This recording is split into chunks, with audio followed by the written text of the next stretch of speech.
What's up everyone, it's your boy Indie Coach with a video about a warm-up. These are some modified windshield wiper hip bridges. I really enjoy doing these. About 10 to 30 reps each way, it depends how I'm feeling.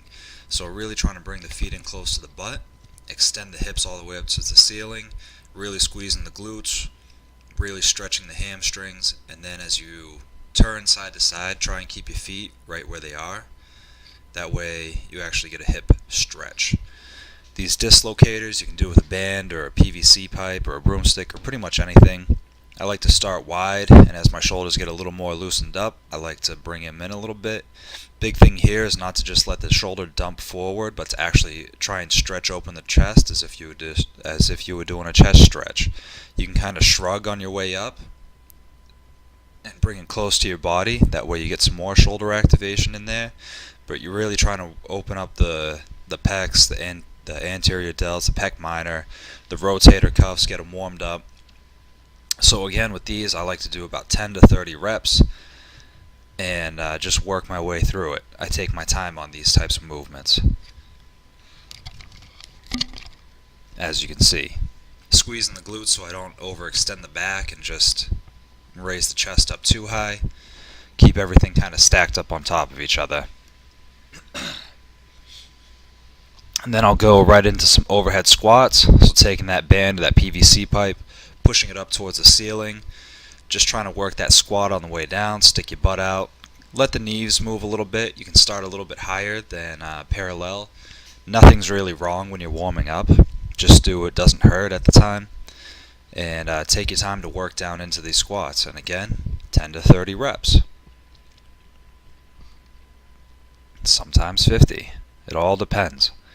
You can play with foot stance. You can go a little wider if the hips need a little more warming up, a little bit closer if you want the knees to get warmed up some more. You can do all of it. Try and keep that chest up the best you can. Overhead reverse lunges, so really pulling the shoulder blades back now.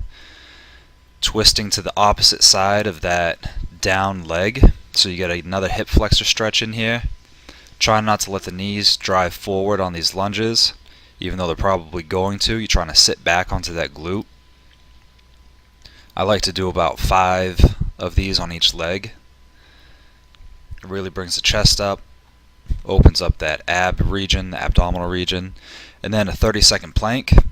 The big thing with the plank is people want to push their shoulders or push themselves away from the ground with their shoulders, and you can't do that. You got to pull the shoulder blades together to really turn that trunk on and do what you need to be activated. So that's a front view, and here's a side view, and you'll watch.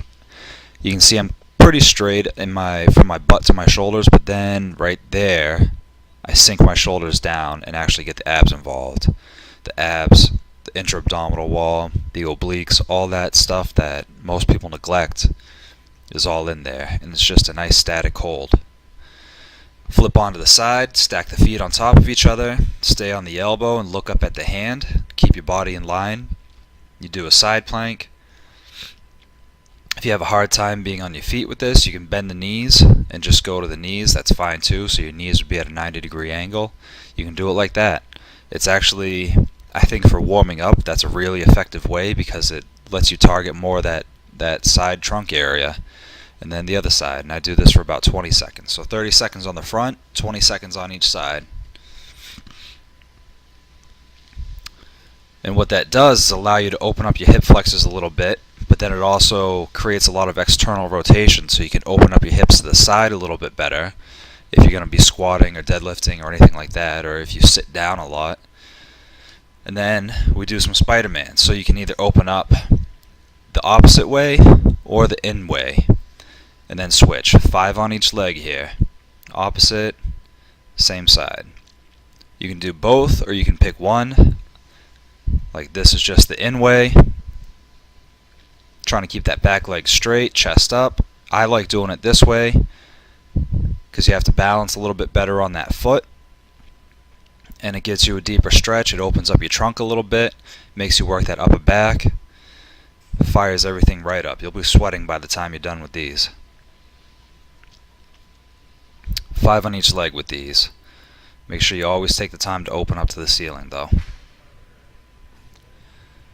And then we start my deadlifts. I did a little bit of kettlebell glute work real quick, some kettlebell swings and stuff, and that's more of a specific warm-up. But today I was pulling 85% for sets of 2.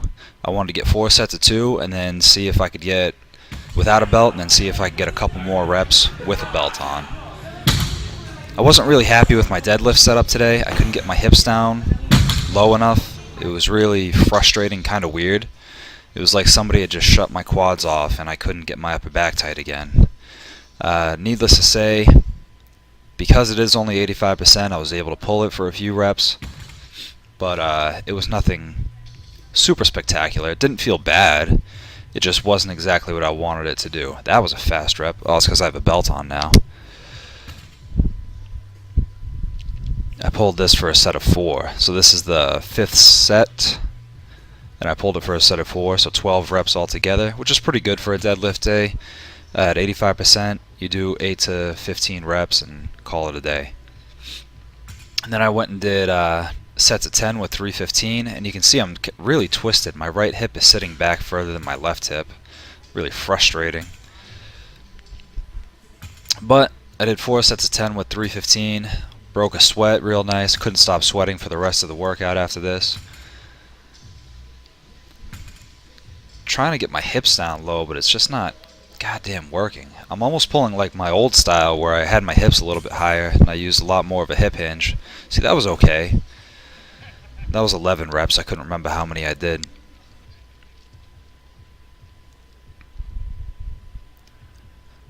This is a rear view. You're gonna see my shoulders and my hips are almost, oh, that's okay.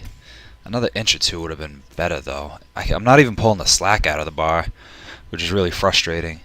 So that's always what I'm talking about. I had a new guy watching me too, and I was trying to do it right for him. But keep the trunk tight. Don't be afraid of using your lower back on these, but keep your lower back straight. Remember to fire the glutes real hard. Push the floor away with your legs to start, and then pull the bar into your lap as you come to the top.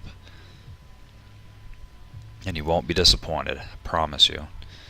I'm wearing my knee sleeves because my quads were tight and I was pulling on my knee, making it kind of hurt. Then I did these chest supported rows. I did like some back extensions and then some glute extensions on those hip raises. I really like these chest supported rows for the mid back. Do it with a barbell or kettlebells or dumbbells, whatever you got. If you got the machine, do it with the machine. It's all good. I like to arch my back up, really get my traps involved. I did more of those seated shrugs with that box that you see right there. I really enjoy those too. Hold them for a second at the top. And then I wanted to show these contralateral deadlifts. Contralateral is a fancy word for opposite side of the body. So you can see my right leg is working and my left arm is working. And basically it allows you to use that hip and to make some balance, so you get the obliques and the erectors firing, and you learn how to use your hamstrings in the deadlift because you don't have the bar to scrape up against your shins. I really enjoy these. It's like a cool down set or a deload week maybe, something to that effect. Accessories type stuff. You can go pretty heavy with them too. You can get 2 kettlebells. It works better with kettlebells and dumbbells, but that's it guys. Make sure you like, subscribe, and share. Thanks.